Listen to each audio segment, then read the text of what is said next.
Assalamualaikum. I am Khadim Hussain, BS nurse, graduated from डाउ university of health sciences. उम्मीद करता हूँ कि आप सब खैरियत से होंगे। आज एक और शानदार और गोल्डन टॉपिक के सामने आपकी खिदमत में हाजिर हूँ, जिसका नाम है असिस्टिव डिवाइसेस। याद रखिए, तमाम से कॉम्पिटिटिव एग्ज़ाम्स जहाँ से ज़्यादातर सवाल उठाने वाले हैं वह असिस्टिव डिवाइसेस से। और ये टॉपिक एक ना सिर्फ एनक्लेस से हवाले से एक मेजर टॉपिक है, बल्कि पाकिस्तान में लोकल जो एग्ज़ाम्स हैं जिसमें स्टाफ नर्सिंग है या क्लिनिकल इंस्ट्रक्टर 16 ग्रेड से भी ये सवालात इनसे ही इस मरकज़ से उठाए जा सकते हैं। जो है हमारे पास वाकर, केन, एरकरच। याद रखना कि हमारा जो टॉपिक है, जो सिस्टम चल रहा है मस्कुलोस्केलेटल डिसऑर्डर के साथ, तो उनकी जो फ्रैक्चर होंगे, लास्ट टाइम हमने फ्रैक्चर पढ़ा था, डिफरेंट टाइप्स ऑफ फ्रैक्चर्स। तो कोई पेशेंट फ्रैक्चर के साथ है तो जाहिर सी बात है अब वो फ्रैक्चर को हम मोबिलाइज करेंगे। पेशेंट को जाहिर सी बात है चारपाई तो पे रख के तो नहीं करेंगे ना, उनको हेल्प करेंगे। वो कैसे मूव करेगा, वो अपनी मोबिलिटी को कैसे बढ़ाएगा। तो ये मोबिलिटी और मोबिलाइज करने वाले डिवाइस हैं जो कि तीन यूज़ ज़्यादातर होते हैं, वाकर है, कैन है और कराचस है। ये आपके सामने डिवाइस है जो कि 4 व्हीलर है, इसका नाम है वाकर। और जो कि अम्ब्रेला लाइक जो कि स्ट्रक्चर है जिसका कैन, जो कि 2 व्हीलर है, 2 पैर पाँव वाला है, दिस इज कॉल्ड दी कराच। बढ़ते हैं आगे की तरफ। वाकर सबसे पहले पढ़ते हैं वाकर को। वाकर एक ऐसा डिवाइस जो कि पेशेंट को हेल्प करता है आगे बढ़ने के लिए। याद रखिएगा कि यहाँ पे पेशेंट को नर्स की एजुकेशन लाजमी होनी चाहिए। आप क्या करोगे, पेशेंट को बताओगे कि भाई आप अपना पैर उनके सेंटर पे रखिए, वाकर के सेंटर पे, ठीक है। जैसे यहाँ पे लिखा हुआ है stand in the centre of the walker. उनके बाद slide walker for 6 to 8 inches. उसको बोलो कि अब वाकर को उठाए और 6 से 8 इंच आगे मूव कराए, ठीक है। Keep all 4 feet of walker on ground, उनको ग्राउंड पे टच करना है। फिर याद रखना कि मूवमेंट का जो टेक्निक्स है वो है WAU। पहले वाकर मूव होगा, फिर अफेक्टेड लंग मूव होगा। स्टेप फॉरवर्ड विद अफेक्टेड, जैसे ही उन्होंने वाकर को आगे बढ़ाया, फिर अफेक्टेड लेग सॉरी, जो कि इंजर्ड लेग है, फिर वो आगे मूव करेगा। उनके बाद जो नॉर्मल लेग है वो मूव करेगा। यहाँ की जो टेक्निक है WAU, first move walker, then move affected leg, lastly move the unaffected या नॉर्मल जो कि लेग है, ठीक है। Bring unaffected leg up to walker. यह टेक्निक सिंपल सी टेक्निक है। और ये एग्जाम में कैसे सवाल आ सकता है कि वो इस सवाल से भी पूछ सकते हैं कि भाई आप उनको एजुकेट कैसा करोगे, या नीचे दिए गए ऑप्शन में से कौन सा ऑप्शन पेशेंट की तरफ से अच्छी है या बुरी है, उसी हवाले से। कैन है जो कि अम्ब्रेला का स्ट्रक्चर है। याद रखना कि कैन जो है ये भी एक मोबिलिटी को इंक्रीज और असिस्ट करने में हेल्प करता है। Cane goes on the unaffected side. याद रखना कि पेशेंट को बोलना कि कैन जो पकड़े वाला जो है ना, कैन जो पकड़ेगा वो अनअफेक्टेड साइड पे है। मीन जो कि नॉर्मल जो कि हैंड है, नॉर्मल साइड वाला, उस हैंड पे कैन को पकड़े। फिर slide band at the elbow, उस एल्बो को स्लाइटली बैंड करे ताकि मूवमेंट करने में आसानी हो। Can moves forward 6 to 10 inches, ये आगे मूव करेगा 6 से 10 इंच आगे। जैसे कि लास्ट टाइम जो हम पढ़ के आए वो 6 to 8 इंच था। 6 से 8 इंच जो है वाकर के लिए है, 6 से 10 इंच जो है वो कैन के लिए है। Affected leg move forward with can, ठीक है। जैसे ही कैन आगे मूव करेगा तो अफेक्टेड लेग मूव करेगा, ठीक है। Unaffected leg then move past the cane. फिर जो अनअफेक्टेड लेग है जो कि नॉर्मल लेग है वो कैन को आगे की तरफ बढ़ाएगा, मीन्स उनको क्रॉस करेगा। यह भी एक टेक्निक है, ठीक है। अब यहाँ पे उनकी जो पिक्चर है, इनके बीच में जो स्टेटमेंट है, hold the cane on your uninjured or stronger side to best support then affecting. अच्छा, ये सवाल याद रखना, ये सवाल हो सकता है कि कभी ना कभी उतर सकता है कि भाई जो कैन है वो कौन सा साइड पकड़ना है, अफेक्टेड साइड पे या अनअफेक्टेड साइड पे। याद रखना अनअफेक्टेड साइड पे। अब यहाँ पे जो टेक्निक यूज करते वाले हैं वो है CAU, ठीक है। सी से मुराद है फर्स्टली कैन मूव होगा फॉरवर्ड, उसके बाद अफेक्टेड जो कि लेग होगा फॉरवर्ड मूव होगा, उनके लास्ट जो है अनअफेक्टेड। ये जो दोनों के लिए जो टेक्निक है कैन और वाकर के लिए वो वही है। जैसे कि पहले वाकर और कैन जाएंगे, फिर अफेक्टेड लग जाएगा, फिर अनअफेक्टेड लग जाएगा। तो ये टेक्निक है, ये टेक्निक याद करना है और पेशेंट को एजुकेट करना है उसी हवाले से। जो मेजर जो कि है डिवाइस दैट इज की कराचस, क्योंकि ज़्यादातर कॉम्प्लेक्स और पजल वाला जो क्वेश्चन है वो यहीं पे रेज होता है। अब याद रखना कि पेशेंट को आपको एडजस्ट करना है कि वो उनकी हाइट के हिसाब से क्रचेज होनी चाहिए, या उनकी जो क्रचेज जो है टॉप और बॉटम जो है सरफेस से इक्वली एडजस्ट होनी चाहिए, टच वगैरह, ठीक है। Don't rest on the arms, जो कि जो ज़्यादा जो वजन है वो बगल से नहीं देना, आर्मपिट से नहीं है। याद रखना कि 2 to 3 फिंगर स्पेस होनी चाहिए आर्मपिट और करच के बीच में, कम से कम 1 to या 1.5 इंच का या 2 to 3 फिंगर स्पेस होनी चाहिए, ताकि आर्मपिट को किसी तरह की इरिटेशन ना हो। Use shoulders and arms for strength, इनको मजबूती और करच को पकड़ने के लिए आर्म्स का इस्तेमाल ज़्यादा करवाएं और शोल्डर का इस्तेमाल पेशेंट से ज़्यादा करवाएं। Slight bend through the elbow, और वो जो एल्बो है वो बिल्कुल थोड़ा सा स्लाइड होनी चाहिए, कम से कम 30 एंगल की जो स्पेस होनी चाहिए, बेंड होनी चाहिए, ताकि उनको ईजिली मूव करने में आसानी हो।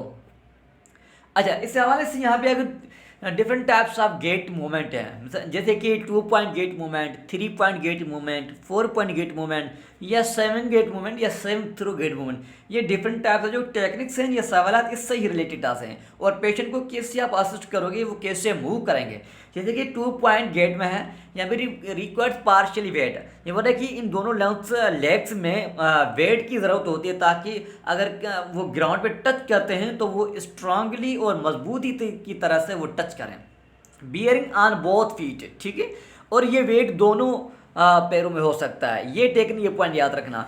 अच्छा, इनमें जो टेक्निक जो मूविंग जो टेक्निक है, वो मूविंग टेक्निक ये है कि इसमें जो करच और जो लेग मूव करेंगे वो अपोजिट साइड वाले और टुगेदर। जैसे कि जो इंजर्ड जो लेग है, वो इंजर्ड लेग मूव करेगा किसके साथ, जो कि नॉन इंजर्ड लेग के साथ, जो कि करच है, ठीक है। उनके लिए जो हमने एक टेक्निक्स बताई है, वो टेक्निक्स ये है कि भाई इंजर्ड लेग के साथ जो कि करच होगा, इंजर्ड लेग के साथ जो करच होगा वो मूव करेगा नॉर्मल लेग के साथ, लेकिन वो साइमल्टेनियसली मूव करेंगे, एक साथ मूव करेंगे। ऐसा नहीं है पहले इंजर्ड लेग करच मूव हो जाएगा फिर नॉर्मल लेग, नहीं, दोनों साथ मूव करेंगे, ठीक है। First move the injured leg with normal leg, then move the normal leg crutch with injured leg, ठीक है। ये है थोड़ा अपोजिट है। इंशाल्लाह मैं आपको ये मूवमेंट करके दिखाऊंगा यूट्यूब पे, और आप उसको देखना। ये था हमारे पास 2 पॉइंट गेट। तीसरे 3 पॉइंट गेट, याद रखना कि 3 पॉइंट गेट में ये है कि पेशेंट जो है ये इंजर्ड लेग को ग्राउंड पे टच नहीं करता। अब ये टच नहीं करता तो ये मूवमेंट की टेक्निक क्या हो सकता है, बहुत Karachi with injured leg move. जैसे कि पेशेंट को आप बोलें कि दोनों जो कराचीज हैं उनके साथ अफेक्टेड जो लेग है वो आगे मूव करे, वो आगे मूव करेगा, then move the normal leg या अनअफेक्टेड लेग। यहाँ पढ़ते हैं नॉन वेट बियरिंग, इसका मतलब ये है कि यहाँ पे किसी भी तरह की वेट की ज़रूरत नहीं है और बर्दाश्त का भी बर्दाश्त नहीं है, क्योंकि इतना सीवियर है। And can progress to partial weight bearing, हो सकते थोड़ा सा वो वेट बर्दाश्त कर ले, लेकिन इतना ज़्यादा वेट नहीं देना चाहिए। Crutch are advanced with affected leg, इसका ये मतलब है कि करच को आप आगे बढ़ाओ, पेशेंट को बोलो कि करच दोनों करच को साथ में आगे बढ़ाएं, लेकिन अफेक्टेड लेग के साथ। अब ये में तीनों चीज़ आपस में, 2 करचेस प्लस में अफेक्टेड लेग आगे मूव करेंगे। अच्छा, उनके बाद जो कि मूव करेगा वो होगा अनअफेक्टेड लेग, ठीक है, वो फिर मूव करेगा। यह है टेक्निक, याद रखना कि both crutch move with the affected leg, then move the unaffected leg. ये था 3 पॉइंट गेट।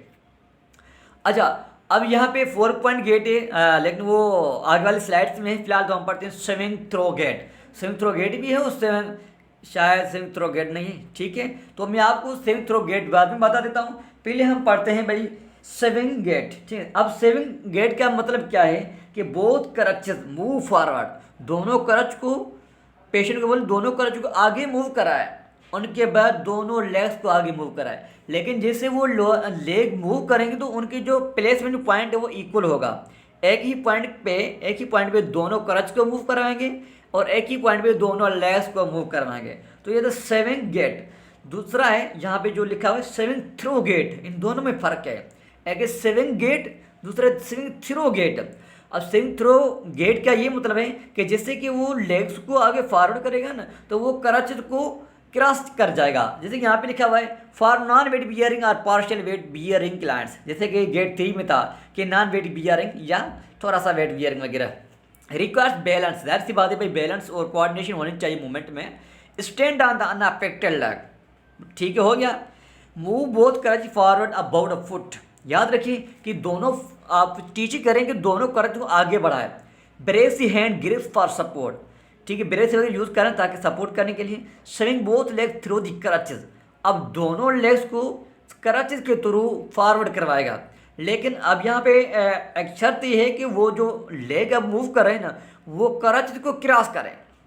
जैसे कि आप यहाँ पे देख सकते हैं कि इस पिक्चर में उन्होंने क्रच को बढ़ा दिया, लेकिन जैसे ही उन्होंने लेग्स को बढ़ाया तो क्रच पीछे रह गए।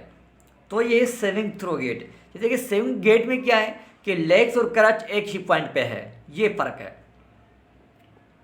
अब यहाँ पे 4 पॉइंट गेट, एक स्पेशल और दिलचस्प यहाँ पे पॉइंट गेट है। अब जैसे कि आप रिकॉल करें 2 पॉइंट गेट हैं, मैंने आपको क्या बताया कि जो क्रच और जो लेग्स हैं वो अपोजिट में मूव करेंगे, लेग एक साथ मूव करेंगे। लेकिन यहाँ पे क्या चीज़ है, यहाँ पे एक साथ मूव नहीं, यहाँ पे सेपरेट मूव है। जैसे कि मैंने आपको बताया था कि इंजर्ड लेग जो क्रच था वो नॉर्मल लेग के साथ एक दूसरे के साथ मतलब इकट्ठे मूव कर रहे थे, लेकिन यहाँ पे ऐसा नहीं है। यहाँ पे फर्स्ट मूव होगा injured leg crutch, then normal leg, ठीक है, देन जो कि normal leg crutch, then affected leg वगैरह, ठीक है। यहाँ पे ये मूव था सेपरेट, इस दोनों में यही फ़र्क है। आपका अगर 2 पॉइंट गेट याद है और 4 पॉइंट गेट में ये फ़र्क है, वहाँ पे गेट मूवमेंट था टुगेदर अलॉन्ग विथ, लेकिन यहाँ पे सेपरेट है। अच्छा, मैं आपको यहाँ पे बता देता हूँ कि 4 पॉइंट में क्या होता है कि आप पेशेंट को बोलो, टीच करो कि इंजर्ड लेग जो क्रच है उनको आगे पीछे बढ़ाएं, ठीक है, फिर नॉर्मल लेग को आगे बढ़ाएं, हो गया सेपरेटली क्योंकि वहाँ पे एक साथ थे। फिर नॉर्मल लेग क्रच को आगे बढ़ाएगा, उनके बाद इंजर्ड लेग को आगे बढ़ाएगा। तो ये सिंपल टेक्निक है 4 पॉइंट गेट का, अपोजिट जो कि साइड्स होंगे और सेपरेटली होंगे, ठीक है। अब गुड, जैसे कि कोई फ्रैक्चरल पेशेंट, कोई अफेक्टेड जो लेग है, अगर वो किसी सीढ़ी पे चढ़ेगा तो किस से चढ़ेगा, अपन को बोलो जो कि साइड उनका अनअफेक्टेड है, जो कि नॉर्मल जो कि लेग है, पहले वो कदम आगे बढ़ाए, उनके बाद अफेक्टेड लेग के आगे बढ़ाए, ठीक है। तो जैसे वो आगे बढ़ेगा तो गुड वाला साइड जो है, जो साइड होगा वो फर्स्ट मूव करेगा, then unaffected side. Down with weight, जैसे ही वो नीचे उतरेगा, सीढ़ी से नीचे उतरेगा तो मूव स्टेप जो डाउन करेगा वो फिर affected leg mean bed legs के हिसाब से, बेड साइड है, और जैसे ही डाउन आएगा तो वो बेड से हिसाब से, ठीक है। Down with the bed.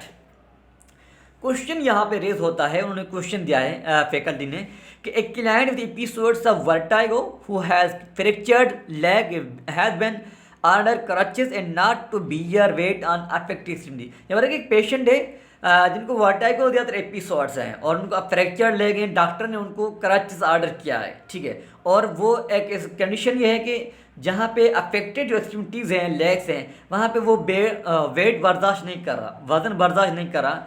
तो कौन सा जो कि गेट मूवमेंट मोस्ट सुइटेबल होगा? ऑप्शन है 2 point gait movement, 3 point gait movement, 4 point gait movement, swing through gait movement. अब यहाँ पे सवाल ये है कि फ्रैक्चर लेग है, वर्टाइगो के साथ है, लेकिन वेट बियर करना नहीं है।